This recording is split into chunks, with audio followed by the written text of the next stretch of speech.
So we thought it would be fun, Sarah Taylor and I, to answer Natalie's call by singing one of her songs. Hi, is this Erica? See the good when I Look at should, you. when I should.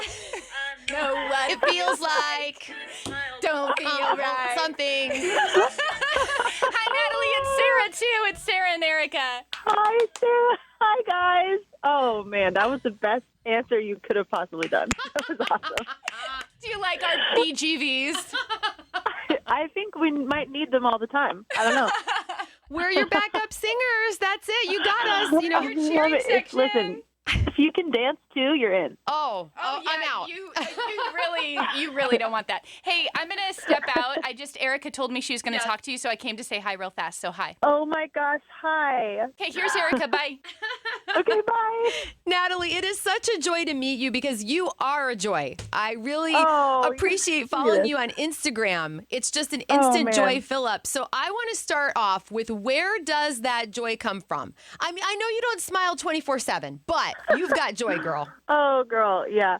That's actually been something I've been learning a lot about in the last couple of years, and kind of where this project came from too, is like the Lord's just been teaching me a lot about the difference between like being happy all the time and having a smile on your face all the time. Like that's not sustainable, but joy is, because it's a fruit of the Spirit, right? It's love, joy, peace. So if we have the Spirit, we can have joy all the time. So it's something that can be consistent through every season. When people say like, can't be happy all the time, that's true. But because we have the Spirit all the time, we can have joy all the time. Joy goes deep because of Jesus. Right. So where do you fill up on joy? What does it look like for you when you need to fill that tank? Where do you go? What do you do? That's so good. Well, I have to remind myself that it comes from the Spirit. So just asking the Spirit to refill me every day. I think it's something we forget to do, to like come back to the well and acknowledge how dependent we are on that. Yes. And so that looks like, just telling him we depend on him and abide in him, and making sure we're in the Word and things like that fill us up and remind us where we are. Like we are totally engulfed in his Spirit. Like we are part of that, and we can believe that. And if we know that, it changes the whole way we live. So you are so right. And here's Jesus with an open invitation, like, come to me if you're weary, I'll give you rest. And I think the trouble is we don't always RSVP. We fill up on other stuff instead. Yes, it's so easy to do these days, especially. It's all available. Like you can go and try and fill up any other way. But I think it just runs out really quick. Yes. And we learn that the longer we go. Especially the chocolate. That runs out really fast. Oh, dang it. I love chocolate. Me too. Let's learn something else about you, because I just found this out today. You have loved the piano since you were like, a baby, you say, and you have a master's degree in piano, which is pretty exceptional. How did you fall in love with it? Oh, man. So I was super little. Both of my parents play music. They were always on the worship team at church and stuff. So I grew up just around it. And so I would just play little melodies on the piano when I was little. So I remember growing up at the piano. I just loved playing so much. And that continued into, when I went to college, I was like, I think I want to study piano. I love songwriting and all that stuff. And I knew I would always do that. So I was like, if I can get the musical side and really study music theory and all that stuff, then I think it would set me up well to be a good writer too. So it's crazy. It is beautiful, crazy beautiful, because you followed your passion. So what advice would you give to somebody who's growing up? They're really not sure what they want to be someday, but how would you encourage them to follow their passion? Because I honestly feel like that's the secret in life, is to figure out what you love and go find a way to do it. I love that. Yeah, that's something I love about music too, is if that's your passion, you can do it anytime, any place, to any degree.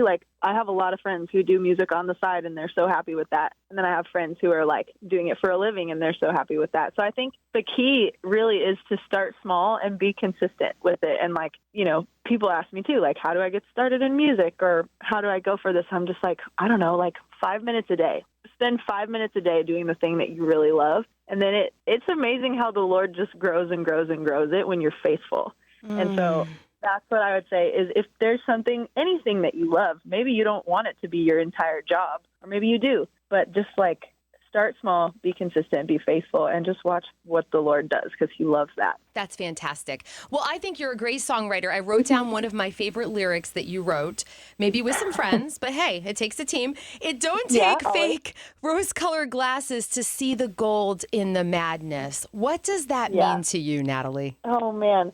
I am somebody who really cares about authenticity and honesty and like people being genuine. And even in all these conversations about joy, like I don't want people to be faking it. I don't want to fake it anymore. I did that for a long time and it didn't work out. So I'm like, I don't want us to be faking anything, a smile or what we're seeing or that everything's okay, because it's not. And we can acknowledge that hard things are happening, but we can also acknowledge that God is still up to something really good in the world. And we can see that in little ways. Like, I love that, the gold in the madness. Like, we can find the gold in every day. If we're looking for it, we'll find what we're looking for. And if we're looking for, things to be sad about, we're going to find them. But if we're looking for gold, we're going to find that too, because God's doing a lot of good things.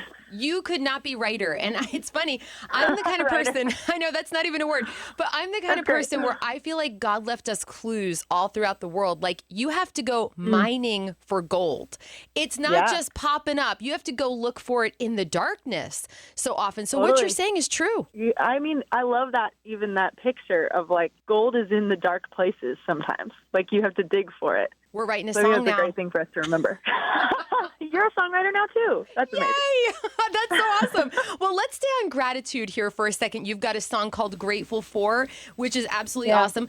What are you most grateful for? What's the thing that rises to the surface, the cream in the jug? Oh, man. Well, this has been the craziest year of my life in so many ways. I've been pursuing music for a long time, and it's amazing how the Lord just kind of said, it's time, and like everything happened this year. So I signed my first record deal this year. We sent songs to radio and just have gotten to meet some of the best people. And like, I just look at it and I'm like, God, I don't even know how this is happening, but I'm just walking through the doors, So it's been a really great year and a year of just a lot of joy in the Lord. And so all that has made it such a great year. What is it like when you hear one of your songs on the radio? Paint that picture. Oh, it's crazy. It's crazy.